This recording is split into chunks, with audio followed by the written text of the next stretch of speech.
Hi అండి. అందరూ ఎలా ఉన్నారు? మేమైతే చాలా బాగున్నామండి. మీరు కూడా బాగుండాలని కోరుకుంటున్నాను.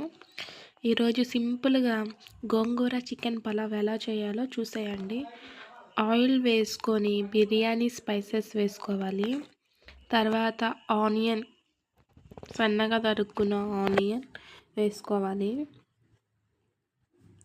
ఆనియన్ వేసుకున్నాక కొంచెం కరివేపాకు, పచ్చిమిర్చి వేసుకోవాలి. 3 ఒకసారి బాగా కలుపుకోవాలి.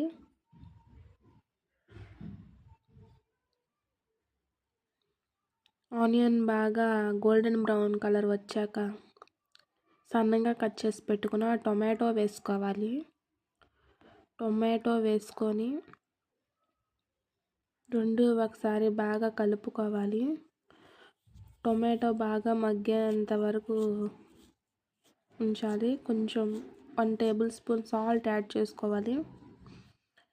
సాల్ట్ వేసుకొని టొమాటో బాగా మగ్గేంత వరకు మూత పెట్టుకొని తర్వాత 2 table spoon ginger garlic paste వేసుకోవాలి. ధనియాల పొడి 1 spoon, garam masala 1 spoon, 1 table spoon జీలకర్ర పౌడర్ వేసుకొని ఒకసారి బాగా కలుపుకోవాలి. మసాలా పచ్చివాసన పోయేంత వరకు కలుపుకోవాలి.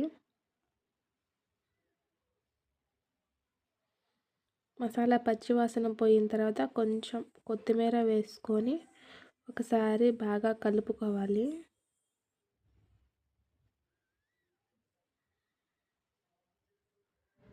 తర్వాత 1/2 అవర్ ముందు మ్యారినేట్ చేసి పెట్టుకున్న చికెన్ని దీంట్లో కలుపుకోవాలి వేసుకొని.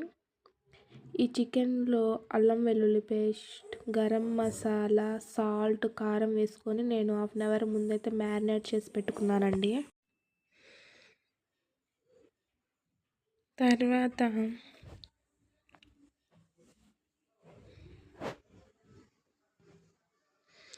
ముందుగా నేను వాటర్ లేకుండా మగ్గిన గోంగూరని మిక్సీ వేసుకొని పక్కన పెట్టుకున్నాను, గ్రైండ్ చేసుకొని. దాన్ని దీంట్లో యాడ్ చేసుకోవాలి. యాడ్ చేసుకొని ఒకసారి బాగా మిక్స్ చేసుకొని 2 మినిట్స్ ఉంచిన తర్వాత వాటర్ యాడ్ చేసుకోవాలి. నేను 1 గ్లాస్ రైస్ అయితే తీసుకున్నాను. 1 గ్లాస్ రైస్కి 2 గ్లాసెస్ ఆఫ్ వాటర్ అయితే తీసుకోవాలి. వాటర్ బాగా మరిగాక 30 మినిట్స్ ముందుగా నానబెట్టుకున్న బాస్మతి రైస్ అయితే దీంట్లో వేసుకోవాలి. వేసుకొని ఒకసారి బాగా కలుపుకోవాలి. మొత్తం ఒకసారి కలుపుకొని 5 మినిట్స్ హై ఫ్లేమ్లో, 10 మినిట్స్ లో ఫ్లేమ్లో పెట్టేసి మూత పెట్టేసి ఉడకనివ్వాలి. చూసారు కదండి ఎంత బాగా పొలలుగా వచ్చిందో.